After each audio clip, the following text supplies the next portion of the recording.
Welcome to your Macon-Bibb Beat, your one-stop shop for all of your Macon-Bibb County news. I'm Lori Johnson. Each week we take you through what's happening in your neighborhood, from North Macon to South Bibb and everywhere in between. Questions surround the death of a woman at the Bibb County Jail. The family of 55-year-old Rachel Robinson says she had a documented history of mental illness and should never have been behind bars. Robinson was found unconscious in her cell on January 18th and later died at the hospital. The sheriff's office is investigating, and her family is demanding answers and accountability. Maggie Fitzgerald has their side of the story. To find out that she was in jail, it was shocking. Rachel is a very sweet individual. The bottom line to it, the system failed her. The family of 55-year-old Rachel Robinson says her death inside the Bibb County Jail was preventable. Robinson had been in jail since November, charged with assaulting an officer. She wasn't even supposed to be in there, first place, because she had mental illness. Even if they had a facility for her, she didn't need to be in there anyway. We spoke to Robinson back in 2016 at a resource fair in Macon. Relatives say after the alleged assault, Robinson was taken from the hospital and booked into jail, despite her documented mental health needs. They say she had regularly sought help at Atrium Health Navicent during episodes of mental illness. I just have that image in my head for her help, asking for help. Just wish she could have got some help. Somebody would have listened to her and just came to her aid to help her, to make sure she was okay. The sheriff's office says all inmates are medically screened and referred for mental health evaluation when necessary, but the family says that does not reflect Rachel's experience, and they believe she was left without care. The sheriff's office is conducting an internal affairs investigation, while the JBI has conducted an autopsy. Family members now remembering Robinson as soft-spoken, deeply religious, and a loving mother to her two sons. They say her loss should be a wake-up call. It's not a black issue. It's not a white issue. It's a human issue. These people they're seeking help. They should receive help, and it shouldn't come from being locked up behind bars. That's how the system failed, Rachel. In Macon, Maggie Fitzgerald, 13, WMAZ News. Authorities say a cause of death has not been determined, and the GBI says Robinson's autopsy report will be finished in a couple of weeks. So far, the sheriff's office has not provided any updates on its internal investigation. The conditions at the jail have led to concern across the state, with U.S. Senators Raphael Warnock and John Ossoff requesting a federal investigation into the jail. They said long-time health and safety problems at the jail violate inmates' civil rights. That request was made in July of last year, and so far the Department of Justice has not responded. Over the past year, Bibb County officials have taken steps to improve conditions at the jail. Mayor Lester Miller introduced a 6-point plan to include things like releasing eligible inmates on ankle monitors and a new $30 million jail expansion. Construction is expected to start on that project later this year. Some of our top stories from the week: a 22-year-old facing home invasion charges after deputies say he broke into a home and robbed the owner at gunpoint. This is video of the arrest from the Bibb County Sheriff's Office. Deputies say the victim was out walking his dog, and when he returned to his home on Riverside Drive, the suspect was already inside. Deputies say Ricardo Martin used a gun to threaten the homeowner before running away with stolen items. Moments later, deputies say they found Martin just a few blocks away. Martin faces 4 charges, including burglary and assault. 2 people were arrested for an alleged church burglary and a U-Haul chase through East Macon. The video from the chase on your screen now. Deputies say the burglary happened at Highland Hills Baptist Church. Days later, a U-Haul linked to the theft was spotted. But when deputies tried to stop it, the driver took off. The driver eventually pulled over and the suspects tried to run, but deputies caught and arrested both. Now, Jeffrey Henderson faces several charges, while the other suspect was turned over to the Monroe County authorities on outstanding warrants. Deputies are investigating after someone fired shots near a Bibb gang investigator. It happened after a traffic stop for a stolen vehicle in West Macon. Olivia Dunn explains. To shoot at one of our deputies, you're going to get the wrath of the sheriff's office on you. Sheriff David Davis says Bibb deputies, the Georgia State Patrol, and the Southeast Regional Fugitive Task Force descended on the neighborhood near Gledhill Street and Churchill in West Macon Tuesday evening. That's after someone fired shots near a Bibb gang investigator after a traffic stop for a stolen vehicle near Gledhill and Churchill Streets. He was able to stop the car. There were two individuals in the vehicle. They jumped out and ran. Sheriff Davis says those two men met up with two others who were armed. Davis says someone in that group fired shots. Deputies arrested one man, but 3 others ran off, triggering a large response from deputies and other departments, including drones and dogs. That's why we had so many officers respond to make sure that these folks know that if they shoot at us, we're coming hard, we're coming strong. They arrested a second man near Willow Lane. Davis says they know who the other 2 are. We'll have them soon, but we don't think that there is any kind of danger or any threat to anybody, particularly in this neighborhood here. Although Davis says it's unclear if the shots fired were directed towards his deputy, he says today's efforts are a message to anyone threatening violence towards the sheriff's office. We're not going to tolerate that. Somebody putting one of our folks in danger, we're coming after you strong, and we know who these individuals are, and we hope to have them in custody before too very long. Sheriff Davis says none of his deputies were injured that evening. One of the men in custody was treated for minor injuries after deputies tased him during the arrest. Deputies are still investigating. At this time, the sheriff's office says they have arrested Ricky Watson and George Weeks. Right now, Weeks is facing multiple charges, including obstruction of an officer. This is a developing investigation. Check our website, 13wmaz.com, for the latest updates. A car chase went through a few central Georgia counties, according to the Houston County Sheriff's Office. Take a look at your screen. These photos from Christy Goodwin show the end of the chase on Hartley Bridge Road in Macon, where authorities arrested the driver. Houston County Sheriff Matt Moulton says the chase started 15 miles away on Watson Boulevard in Warner Robins. Officials say no one was hurt, but did not tell us why the chase started. An update on a deadly crash that happened on Arkwright Road back in August of 2020. Former Macon attorney Larry Moore pleaded guilty in the 2020 crash. The Bibb County Sheriff's Office says Moore was driving under the influence when he lost control and crashed into the side of a train. Clinton Nettles was riding with Moore. He died at the scene. A judge sentenced Moore to 3 years in prison. Another update on a deadly hit and run that happened in August. The Bibb County Sheriff's Office says they made an arrest in the case. Officials say Ronnie Abbott was killed in that accident. It happened along Rocky Creek Road on August 28th. The Bibb County Sheriff's Office asked for your help back in December in locating 21-year-old Carmelo Johnson. They say U.S. Marshals and deputies took Johnson into custody. Johnson faces several charges in the deadly hit and run, including a felony for violating his probation. He's being held without bond. A new Georgia bill could change how gun owners handle firearms across the state. Senate Bill 204, now headed to the governor, would prevent certain cities and counties from making their own rules about how guns are stored. That includes laws that make it a crime if you left a firearm in your car and it was stolen. Jasmine Lee checks out what the changes could mean for you. The bill doesn't change who can own a gun, but it could limit what local governments regulate. We heard from the sheriff and a local gun business about what this could mean locally.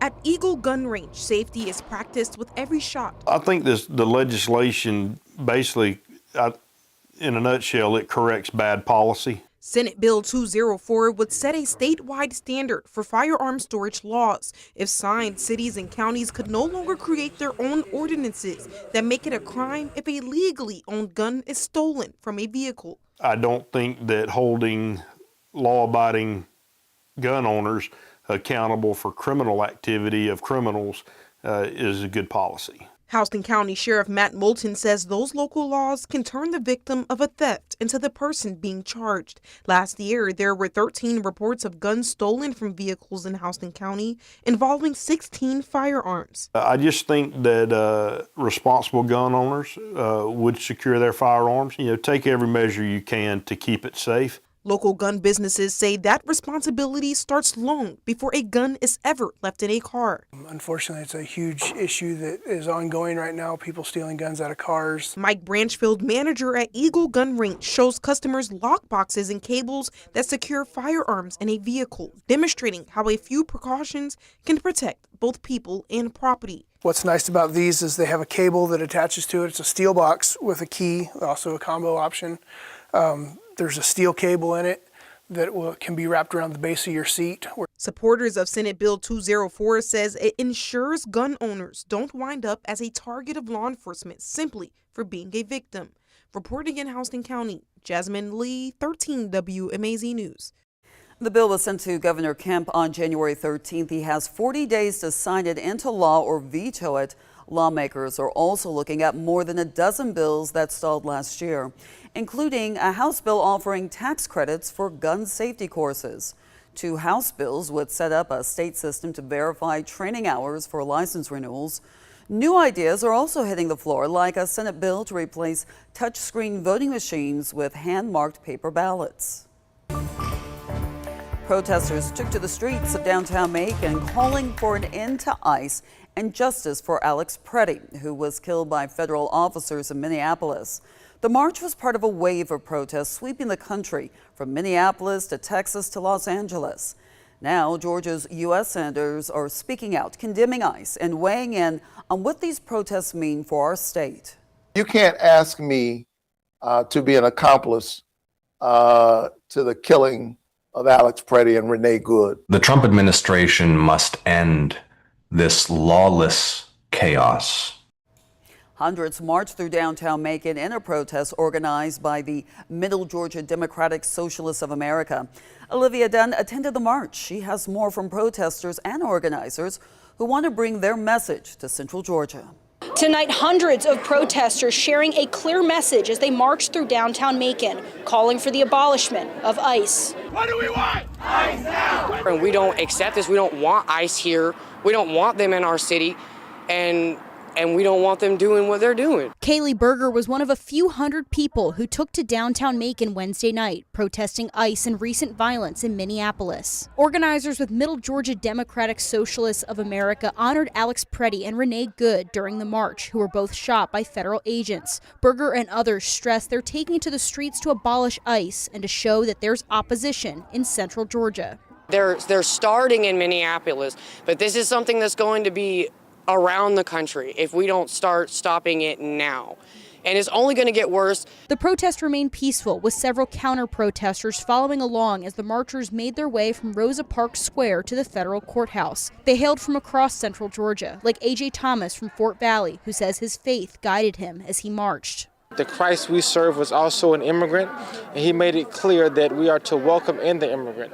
We have innocent people who are protesting and using their First Amendment right being killed in our nation. Co-chair of Middle Georgia DSA and one of the organizers behind the protest, Julie Colton, says their organization has lobbied against ICE for years, but she says this protest was one of their most popular events. She says the goal is to demonstrate that there is opposition in Central Georgia. We also want to bring people together to get them organized for real, on-the-ground, community-led community defense. It is up to us, the people, to really protect our own at this point. Reporting in Macon, Olivia Dunn, 13 WMAZ News. As U.S. leaders continue the debate on acquiring Greenland, a Macon lawyer is sharing his unique tie to their governing kingdom. Christopher Smith serves as the honorary consul to Denmark while living right here in Central Georgia. He started the role 20 years ago after giving a series of lectures in the country. As the honorary consul, he works at the state level, helping Danes in Georgia with their passports, absentee voting, and even getting back to Denmark after an accident. In his role, he can't speak about the current debate regarding Greenland. However, another large part of his job is public diplomacy, educating Georgians about our relationship to Denmark. This year marks 225 years of unbroken diplomatic relations between Denmark and the United States, which makes Denmark one of our oldest and best friends and allies. Smith is planning to continue teaching Central Georgia about this relationship at the upcoming Global Trade and Investment Symposium in February. A stalled bill that could let Macon-Bibb's mayors seek a third term is getting new life this year. The bill would raise the mayor's term from 2 to 3 terms and eliminate term limits for county commissioners. State Senator David Lucas is sponsoring the bill. He introduced it last year, but it didn't pass. Now Lucas is bringing it back, and it would need majority support from the Bibb County legislative delegation to move forward this session. We're gonna have a discussion. I'm gonna call a meeting, sit down and find out what people want to do. If we got the votes to send it back, then we have the votes to send it back. If we don't, it's just like it is right now. Meanwhile, Mayor Lester Miller has also asked for input on whether him pursuing a higher office would benefit the community more. He points to other local leaders who have stepped down, including former Mayor Pro Tem and District 5 Commissioner Seth Clark, who resigned to run for Lieutenant Governor. If the door closes on a third term, quite honestly, that means my term as mayor is going to be over. And if I want to continue to serve the people of Macon-Bibb County, I'm going to have to do so in another capacity. So I'm not sure what that capacity may be, but certainly all options are on the table. And all I want to do is do what's best for the community and, of course, best for my family.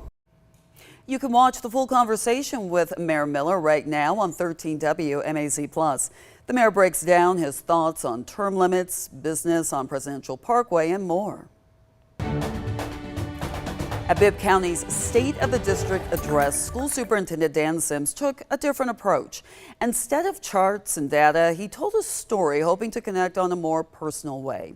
Education reporter Naomi Washington shares the reaction. It started with student performances,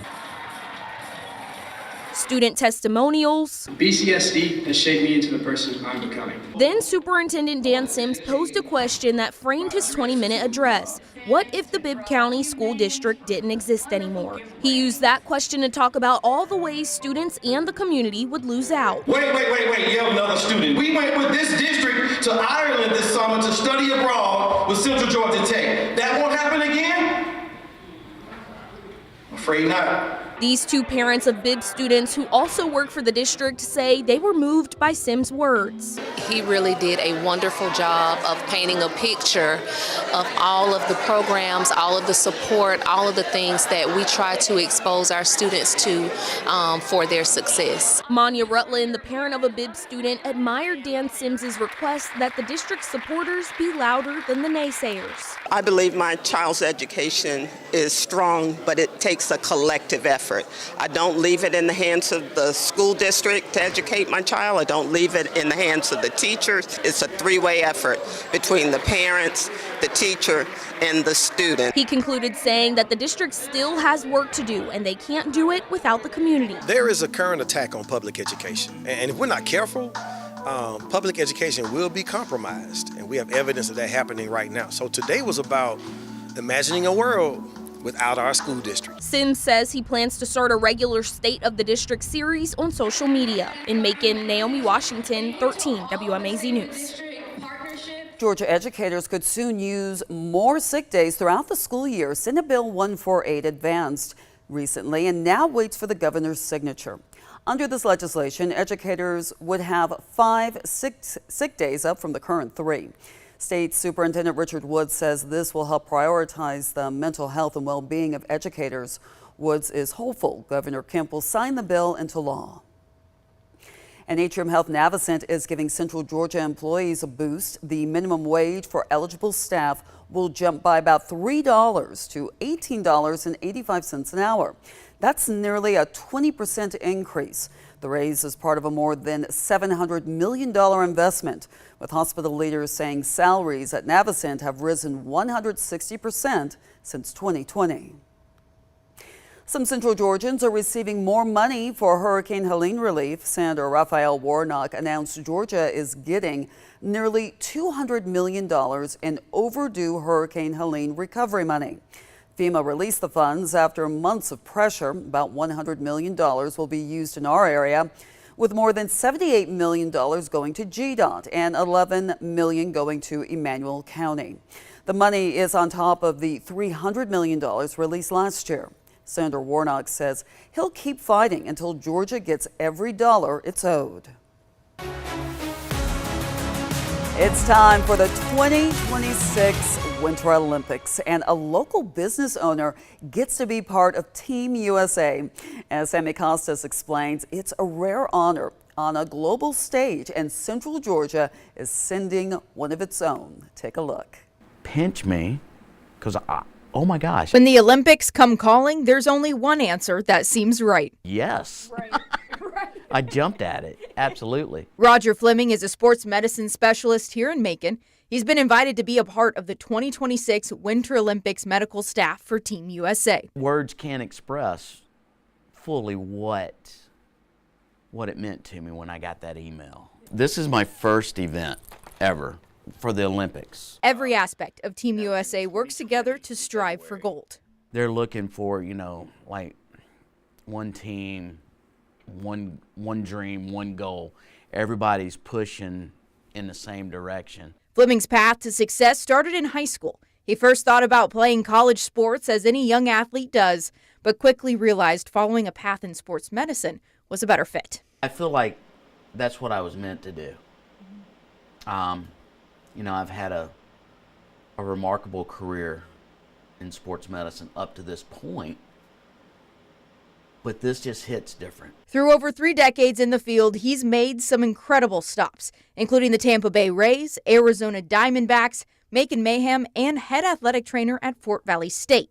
So we can target that and work with that. You learn a lot from all of these things, maybe life lessons and also lessons for your job. What would you say maybe are the 3 that are really going to make a difference here in the Olympics? One of the biggest takeaways for me is if I don't know, because so much is at stake, have the confidence and the strength to go, I don't know, but I know where to go to help you get the answer that we need to find for you. And those life lessons are going to be important because there's a lot on the line in February.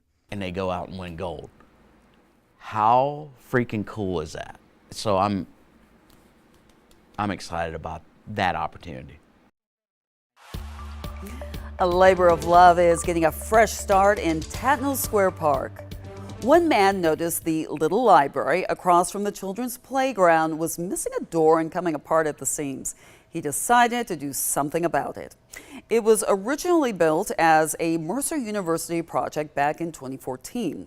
Now, instead of letting it fade away, Frank Broom decided to rebuild it into something that would last. The new little library features Victorian-style gables that reflect Macon's historic homes, and on the inside, neighborhood kids help leave their mark with colorful handprints. Broom says it's about more than just books. It's about preserving the things we create for future generations. I think that if we do something, whether it's practical or artistic or both, that we should do our best to try to keep it up over time and pass it down from one generation to another. It is Black History Month, and if you're looking for things to do in Central Georgia, we've got you covered. The Douglas Theater in downtown Macon is hosting a free Black History Month film series with screenings throughout the month. All movies start at 6:30 p.m. From informational exhibits to fun festivals, there's plenty to do to educate yourself and honor African American history. You can find a full list of events right now on 13WMAZ.com. And check this out, we had yet another week of cold temperatures. Some of the areas in Central Georgia even had a little bit of snow. We drove around Macon in the 13WMAZ Storm Lab and caught some video here where you can see just a little bit of snow on the side of the road. You can see sticking a little bit to the grass, but nothing too bad. And this video is from our 13WMAZ Skycam on Atrium Health Navicent looking east. You can see the snow falling across downtown. To the left, that's St. Joseph's Catholic Church. Down kind of to the left of center, we see the massive crane that's building a new parking deck near City Hall. And over toward the right, Macon Coliseum, all receiving a light dusting of snow. That's the final note in this edition of the Macon-Bibb Beat. If you have a Macon-Bibb County story you want us to share, email us at news@13WMAZ.com. And make sure you come back each Wednesday to get all the news and stories that matter to you.